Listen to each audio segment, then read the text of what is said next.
Since this episode is dropping during Thanksgiving week, let's talk not about the holiday, but the psychological phenomena associated with the holiday's eponym.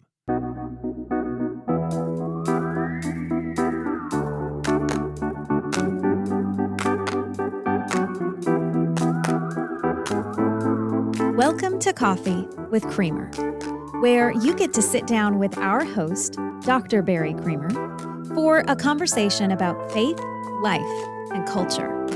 We'll look at old ideas through a new lens, turn those culture wars on their head, and paint a picture of the way things could be.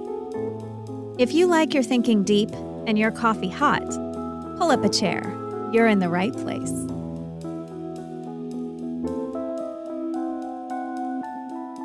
Now, a long time ago, when I was on the radio, we would do an episode every once in a while, a show every once in a while that we called a free-for-all. We would invite a variety of people to look up articles, think about things that were interesting to them, bring them to the rest of the discussion group, sort of a panel discussion, and talk about each topic. And we had thought, and when I say we, I mean Daisy Reynolds, my producer, and I, when we talked about what to do for a holiday episode, we thought, well, let's do an homage to those. Let's do something similar to that. And we had originally intended for it to be 3 voices. So we had selected a few articles each. And unfortunately, one of our voices had to drop out at the last minute for a family obligation. That happens.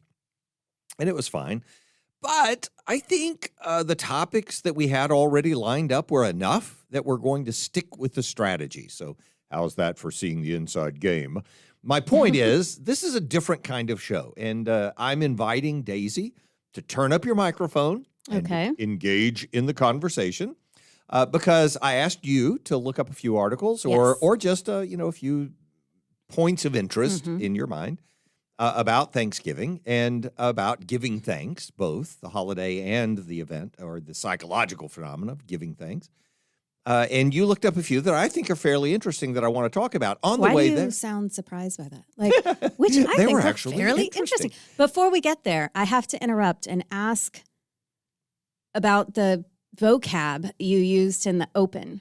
The eponym? Yes. What on earth? Who does that? It's always nice to expand everyone's vocabulary. Okay. Something's eponymous if it's named after that thing. So the eponym for Thanksgiving is thanks, giving thanks. Okay. So obviously, that's what it's named after, giving thanks, right? Okay. And the psychological phenomena, I'm referring to that because there's more to giving thanks than saying the words. There's something that changes in your attitude or demeanor. Almost a lifestyle. That's what I was sort of appealing to. So, Got it. By the way, and again, it's a holiday episode. So, I know for some people this will be interesting, for some it won't be. But I mean, for me, it's time to relax and just kind of let's have a chat. Let's have a discussion. Mm-hmm. I think some of the things we're going to talk about are really interesting. I mean, like good information too. But that'll come later. First, do you have holiday plans? I mean, I know your family lives pretty far away. They do. They're not. They do. I think my folks are coming down to Texas during the 2 holidays, sometime during Thanksgiving and Christmas, but we're not sure yet. It's funny, in my job, I'm very organized, and in my personal life, it's like, is Thanksgiving coming? Oh my gosh, let's make plans. I mean, I make fun of you for this all the time because you don't really know when holidays are. No. Oh, well, when is Thanksgiving? What day does Thanksgiving fall on this year? Is that a Wednesday? Bad. It's bad. She doesn't know. Bad. You really don't know. It's bad. I admit it. You'll surely do something. Yes. Yeah. Whether my parents are here or not, I'll definitely be hanging out with friends, relaxing, eating foods that I enjoy. Well, one of your articles was on, or at least one of the topics you were going to bring up was about friends. That. Yeah, friends. It was an article from NPR, and it was an article. It was an article. Yep, and it was about a Pew Research Center study recently done about friendship in America. Okay, and so. According to the research, 61% of adults in the U.S. say having close friends is essential to living a fulfilling life. This is, by the way, I just want to pause and say part of the reason we brought this up is because people celebrate Friendsgiving. Yes, I had to introduce this idea to you. Yeah, I didn't know this. Well, I think a part of it is because, we're no longer on the younger side. of the universe. And I had noticed maybe in the past 10 years, I'm guessing, this phenomenon of younger people in my life that I knew, most of them probably under like 35. They had something, they're like, oh, I've got my Friendsgiving coming up. And I was like, Friendsgiving? I've never heard of such a thing. And so they were like, oh, it's like Thanksgiving with your friends because, normally, or it's common for people in the U.S. to do Thanksgiving with family. Yeah, it's the whole thing. Extended family or immediate family, whatever. But they wanted to hang out with their friends and sort of have that experience with their friends as well. So they usually before the holiday and that couple of Friendsgiving. And it became very important to them. And they really enjoyed it. For example, I have a friend who she's like, well, I had to choose between 3 Friendsgivings and it's really hard to choose. And I feel like I'm a terrible friend, so like it's a big deal. So anyway, yeah, I was introducing you to that. So then your article was just about friendship. It is about friendship. Gotcha. And 8% of Americans say they have no close friends, which I guess is a higher number than has been in the past because this article said, 8%? Is that what you said? Yes, 8%. They don't have any close friends. And that adds up to what some experts are describing as an epidemic of loneliness in America. I think COVID was something that brought that to our attention. But in May, the U.S. Surgeon General released an advisory. This is crazy. Are you ready for this? I'm listening. On the epidemic of loneliness in the U.S., which found that lacking connection can increase the risk for premature death. I mean, normally we don't connect friendship to death risk. I can understand that, though. Comparable to smoking 15 cigarettes a day. Jiminy cricket. So if you don't have a close friend, and that friend can be an online friend, it can be someone that is in your neighborhood. There's a lot of definitions. They went through the definitions, but I won't tire everyone out with that. Point is, it's like you're smoking 15 cigarettes a day if you don't have a personal connection with someone. For anyone who's been around people who end up being isolated, and especially you see this among older people, right? Yeah. So if you've been around, you country. know how critically important to just being alive it is to have the stimulation that comes from conversation or someone interacting with you in some way. So I can make sense of that. Yeah. So they talked about how important it is for your cardiovascular system, your immune system, how you sleep, your cognitive health. One scientist even said, we think of friends as this lovely thing, but it's actually a matter of life and death. That's a really interesting way of. Well, and I would introduce to it just this, and then I what I want to ask you about next is a story that you have about Helen Keller. So I'll come to that one in just a second to give you a heads up. My my response to this is sort of to say it's fascinating. First of all, how important associations, relationships, friendships are. And I get how important they would be to keeping life moving forward, for a person. And I think it would be important surely for people to realize that when you have family functions, a lot of times, I think sort of I don't know, what do y'all call this? When I say y'all, I mean your generation and people younger. Yeah. Is it a meme? Is it I don't know what it is. It's a trope in our society for certain that people view their family as this thing of animosity that they have to deal with once a year when they go to Thanksgiving or the Christmas holiday. And so it's, all the movies are about that. It's, sort of the joke. Going home can be really stressful. You have to go deal with all that stress. And that's I get that. I mean, there's a lot of conflict in families sometimes. And I'm, as I look at it, I can't imagine something more fun or relaxing than just have time when you're around people. You don't have to measure up to anything. You're just with people that are stuck with you because you're blood relatives, Right. And so it seems like that would be a great thing. It also seems like that's a great opportunity to recognize that other people who are not connected well to friends could have someone who is connected to them. Yeah. And family could sort of step into that role sometimes. Invite them in. Yeah, sometimes. And I think that's hard for, in other words, I don't think there has to be a hard divide between a Friendsgiving and a Thanksgiving. Yep. Although I get the point. It would be nice to have your friends and not necessarily mom and dad at every event. Right. I get the point. Okay, so you also looked up another article, though. You found something on gratitude that you found from Helen Keller. Yes, it's called 3 Days to See, and it's like an essay by Helen Keller. S-E-A? C-S-E-A? No. C-S-E-E. S-E-E. Of course, obviously. So she lived from 1880 to 1968, and she became blind and deaf as a result of an illness when she was 19 months old. So she had never experienced sight in a way that she could remember. So she wrote this essay. I thought it was fascinating. So she said, sometimes, I'm just going to read a few quotes here.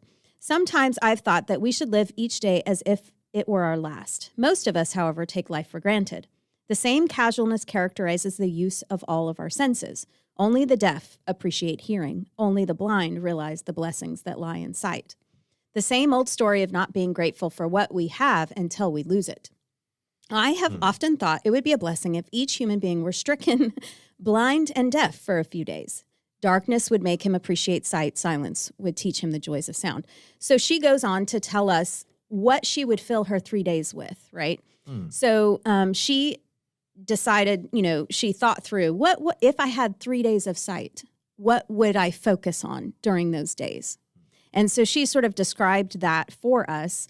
Her first day, and she said, if you have full sight and full hearing, why don't you do the opposite? You've got 3 days left. So pretend you're going to lose your sight in 3 days instead of you're gaining it for 3 days, right? Yeah. Right. And so what would you do in those 3 days? So her types of events, first of all, on her very first day, she would focus on people. She would look and listen to the people, look at and listen to the people who are, friends, her friends, Focus her family. on people. Yeah, people. She also talked about dogs. She would look at her home, the trusting eyes of her dogs, right? She would look at things in her home. She would read books that seeing people read. That's how she described it. She would walk in the woods. She would, and of course in her day, artificial light was a big deal, right? And so she would appreciate the freedom that artificial light gives you in the evenings. I mean, I don't remember the last time I thought to myself, Thank how goodness for grateful I am that I electricity. can turn on the lights. Yeah, for sure. Museums. She's on the second day now. She would go to museums. She would, in that evening, she would go to theater and movies, especially funny ones. She would want to watch funny ones.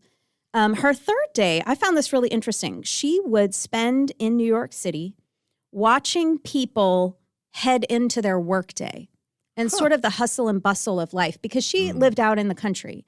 And so this was sort of the opposite of her normal experience. She wanted to go to the Empire State Building, and she said, first, I stand at a busy corner. I look at people and try to understand something of their lives. I see smiles, I am happy. I see serious determination, and I am proud. I see suffering, and I'm compassionate. She says, towards the end of this, I thought this was really insightful. Some sights are pleasant. They fill my heart with happiness. Some sights are sad or ugly. To these, I do not shut my eyes. They, too, are a part of life.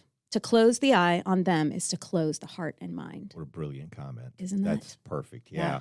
The one of the articles that I had looked up in light of what she's just said, and I want to comment on what she just please. said, is, what I was thinking of was that I just can't ignore the stories about the Al-Shifa Hospital. As I'm recording this right now, it's still right on the front pages of the newspapers and such.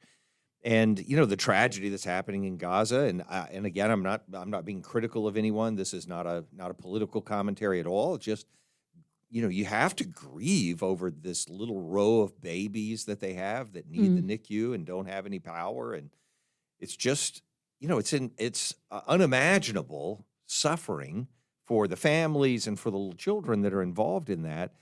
And what I was thinking of was, and I think this will end up relating to exactly what she was just talking about.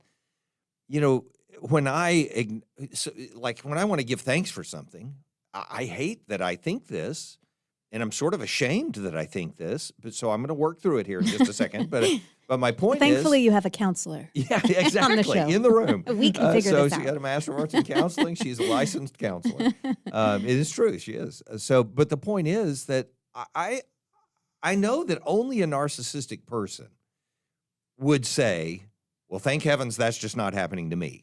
So I'm just grateful that's not me. So I'm not that. I mean, that's not happening. But there is a part of me that, wants to say, thank heavens my hospital's not being besieged. Yeah. The hospital in our neighborhood, and thank heavens I'm going to wake up with running water and food to eat. And, just the basic things of life. And part of my reason for being grateful for those things is knowing what's happening in those other parts of the world. someone doesn't have where, them. Where Yeah. people don't have that.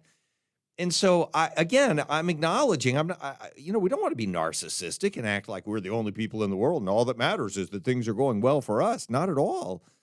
But even when you turn to an awareness of the awful reality that so many other people in the world are dealing with right now, it's sort of like I also want to back up from that and say, and I was telling you earlier, I think this is a little parallel to survivor's guilt, that I think what we have to figure out is how our legitimate gratitude for blessings that we receive any and every day, how that gratitude pairs together with the empathy that it ought to stir in us for those who don't have reason to express gratitude for those things today.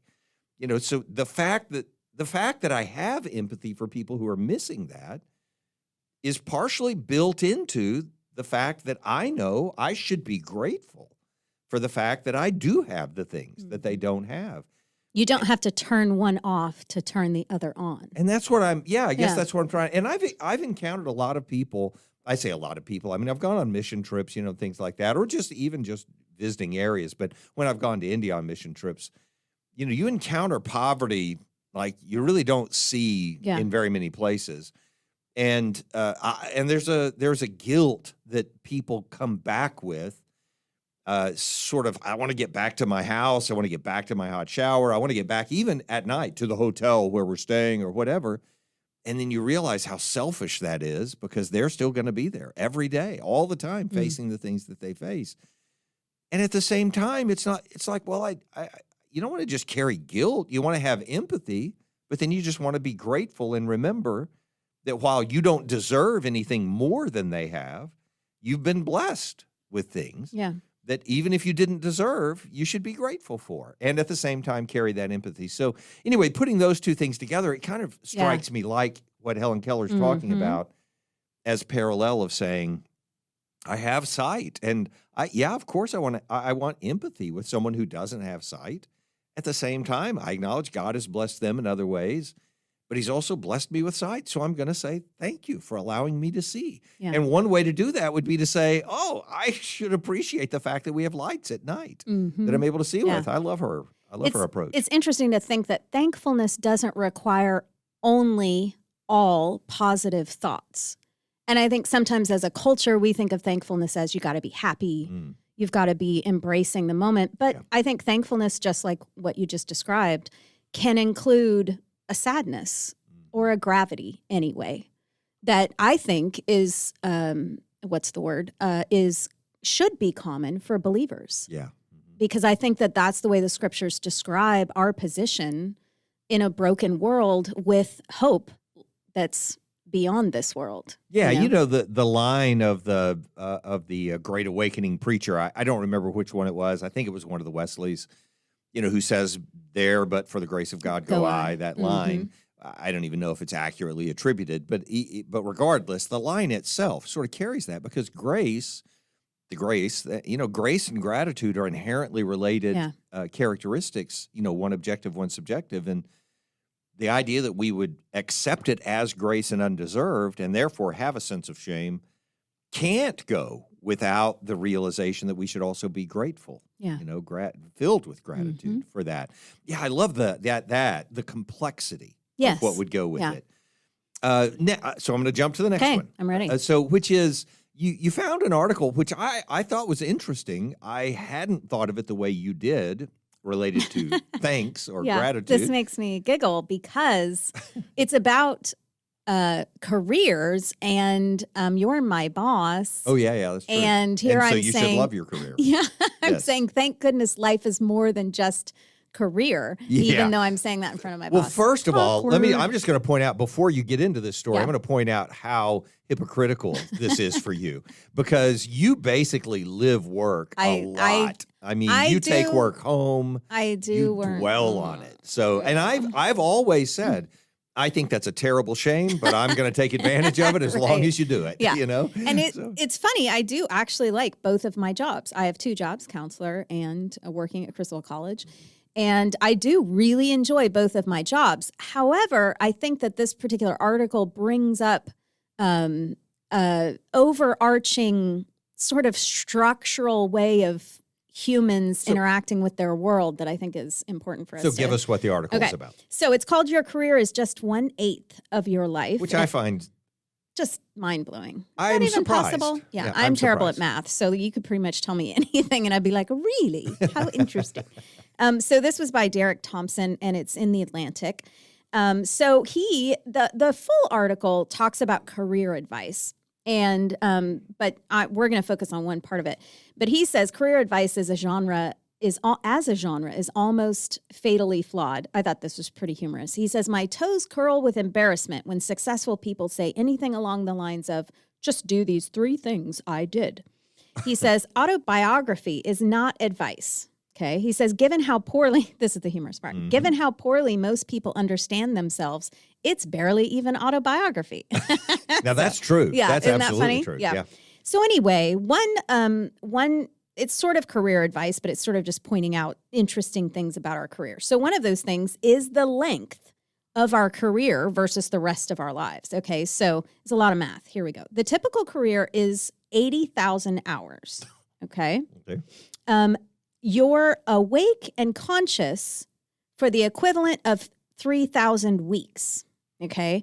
And when you do the math on 80,000 hours, you discover that the average career is roughly the equivalent of 480 sleepless weeks of labor. Okay. So a little bit more math, you realize that the typical person has 5 waking hours of not working for every 1 hour of working. Wow. So I he would says, not have figured that. yeah, I know. Me neither. I was shocked.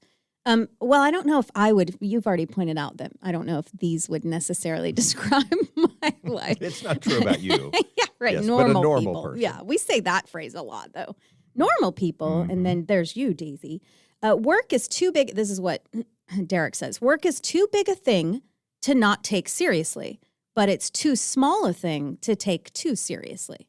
Your work is 1/6 of your waking existence. Your career is not your life. Behave accordingly. That's his advice. That's fairly Fascinating. wild, but I do appreciate the approach. I mean, it's super important, but it's not the most important thing in life, at least in terms of quantity. You know. Yes. as And you measure it. opportunity, I would argue. Opportunity. To do what? To do what else? What are the other things? And I'm not saying that career isn't important. No, obviously, yeah. My life suggests that it is.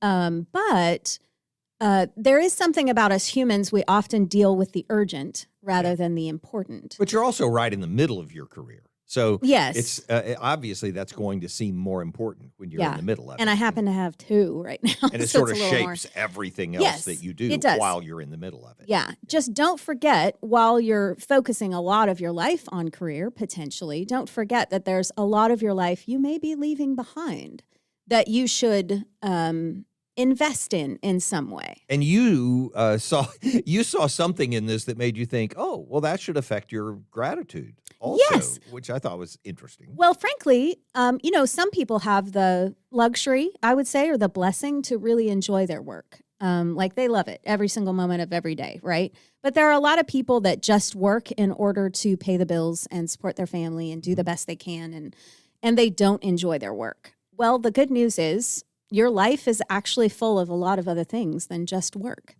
So even if you don't every moment wake up, spring out of bed, and sing on your way into your job, you are still doing something hopefully productive for society.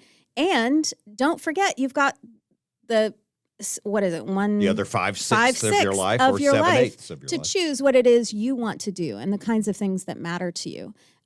Which I said is funny because here I am talking to my boss about Yeah, the fact exactly. that I'm Well, thankful. my job's not that important to me.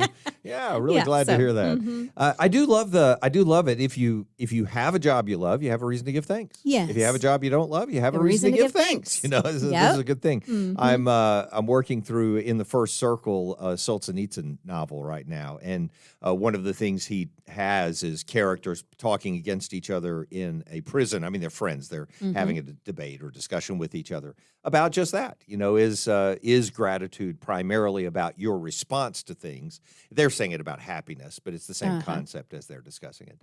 And it's interesting because it's so important to be able to have just an attitude of thankfulness or an attitude of contentment or something along those lines. Anyway, so that's a fascinating one. One more, and you have one more you're going to introduce, and then I'm going to follow up with one for this one, which had to do with stuff that's near and dear to you, neuroscience and, whatever. Grief. All that therapy type stuff that you do. Yeah. So what's this one? So this is called Your Brain on Gratitude, How a Neuroscientist Used His Research to Heal from Grief. Okay, so it's by Liz Tung from NPR.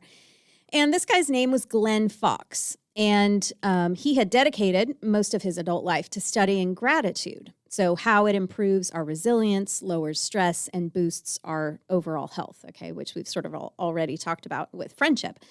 But on Thanksgiving in 2013, he was feeling anything but grateful because he had just lost his mom a few days before that to ovarian cancer. And he said that the day after, going down to Starbucks for coffee and some pastries, this is a quote, "It was like the most intense experience ever. And I just thought, how am I ever going to get through this? How am I even going to order?" As he's standing in line at Starbucks. And, a lot of people do experience loss and with loved ones, family members, and then they hit the holidays.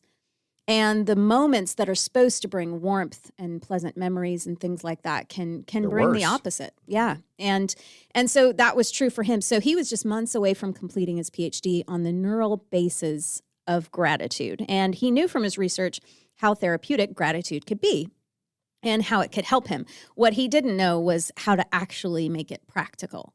And a part of that was because his grief was so overwhelming. He just thought, I can't even imagine what will work with this. So his mom was diagnosed with stage 4 ovarian cancer, and she was interested in his work. So she would always ask him, send me something. What can I do? How can I live the rest of my life? Yeah, in the happiest and most grateful way. So she kept a gratitude journal, which she did religiously, he said, in the final years of her life. And so this is a quote. "I mean, she was dying, and yet she would still write down things that she was grateful for. It might be some simple things like being able to eat a piece of chocolate, right? Or it might be profound, like a blood transfusion."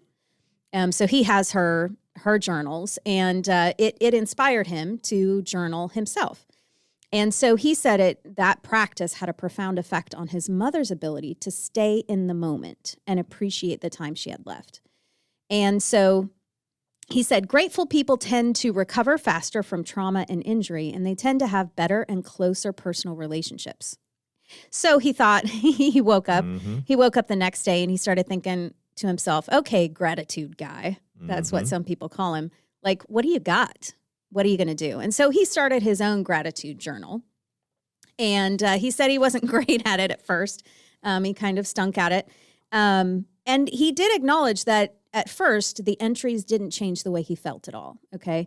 So he said, here's a quote, "It didn't make me feel like, oh, everything's great, because gratitude isn't a synonym for happiness," he said. "So what gratitude got me in that moment wasn't that I didn't feel any pain or sorrow. Far from it. In fact, it may have even made that sense of pain more acute, but it made me aware of it in a way that I felt I could manage it." So that's interesting. That's a change. I think you'll probably hit on that later. So there was a study done in Indiana University, Bloomington, that they studied individuals that had depression, and they would journal, do gratitude journals. And over 3 months, they noticed a difference. They would take brain scans, regularly. And over 3 months, they noticed a difference in their brains, the people who were doing it versus the people who weren't doing it. And so Fox says, "I think that gratitude can be much more like a muscle, like a trained response or a skill that we can develop over time as we've learned to recognize abundance and gifts, the things we didn't notice before as being important." So he says, it's not a cure for pain, something that can be applied when things get bad. Instead, it's a regular practice that shores up our reserves and changes how we perceive the bad times.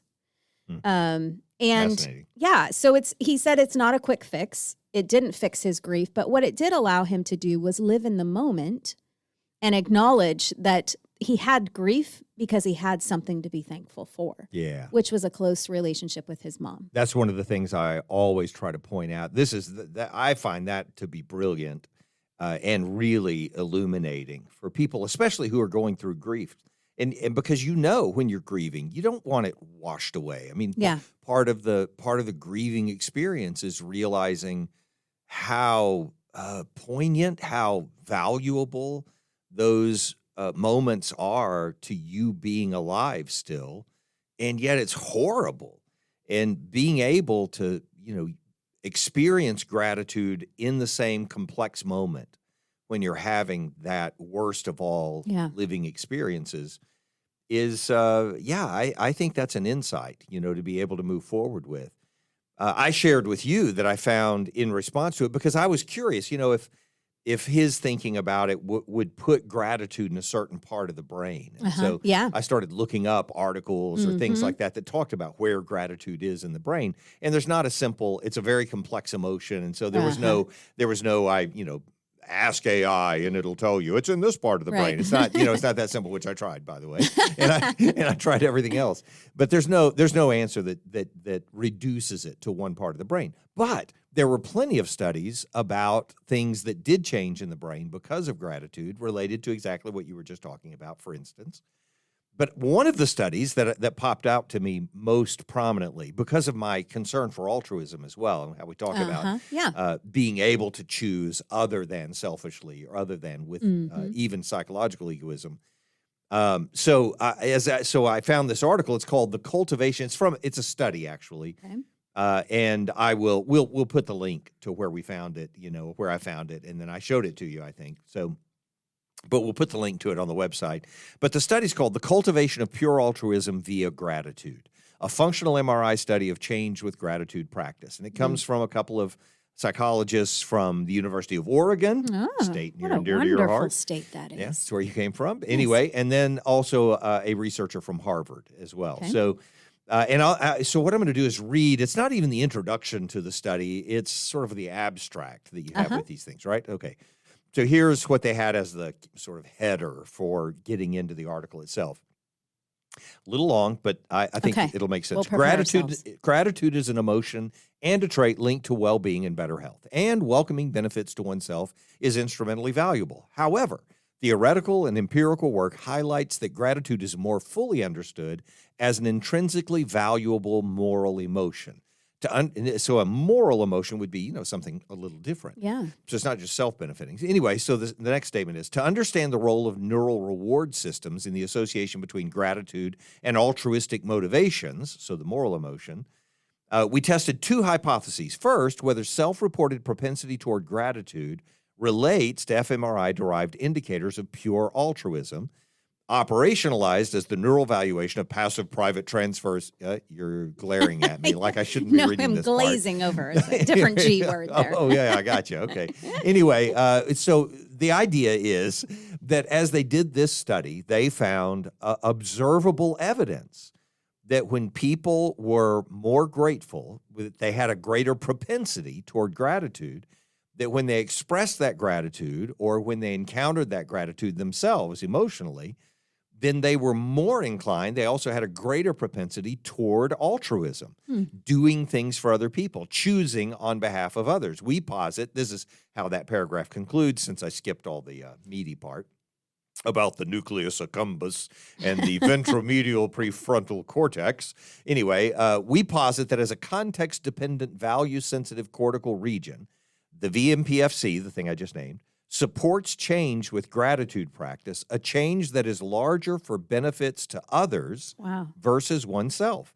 So you're more likely to become an altruistic person when you are a grateful person, which I just find staggeringly important.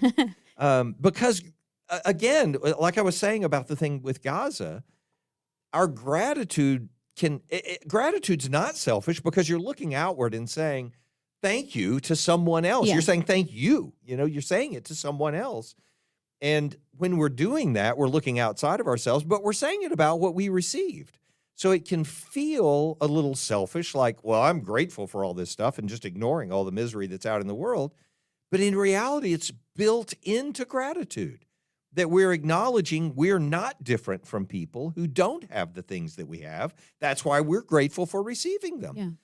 So I'm just like everybody else, and yet I've been blessed with this. And the acknowledgement, of course, we have as believers that every good thing comes down from Yeah. God, obviously directs every act of gratitude for us, not only to other people, but to God himself. And so when we have that, we can feel like we've created this little bubble of existence between the giver, God, or someone else, and he's always involved, God's always involved, but then us, so there's this little bubble between me and God, and I give him gratitude, and he's gracious to me, and everybody else is excluded. But it's not that, because the humility that's built into gratitude that says I should express thanks for having received what I did. I'm not just patting myself on the back. I'm not just exercising something about pride, in myself. I'm just grateful. Is my acknowledgement that others may not have what I have, and yet I'm no more deserving of it than they are. And so, thank you for this, which then engenders this sense that I should be doing more for others as well. I thought it was fascinating. Yeah, that is fascinating. I loved it. Well, I think it was nice to do a completely different kind of episode Yes, for this this was Thanksgiving different. week. Yes. And it was a lot of fun. I enjoyed it. I really Me too. appreciate you participating and looking up the articles and having some interaction with the whole topic of Mhm. gratitude. So I'm thankful for that. And in short, I'll summarize it this way, Daisy. And so seriously, though, thanks for getting on and doing the episode with me today. In short, I would say this, that we could let Thanksgiving, the week of Thanksgiving, the holiday Okay. itself, Yep. that we could let the week of Thanksgiving be a reminder that if you want to be closer to others, if you want to care more about others, if you want to do more for others, the place to begin is giving thanks.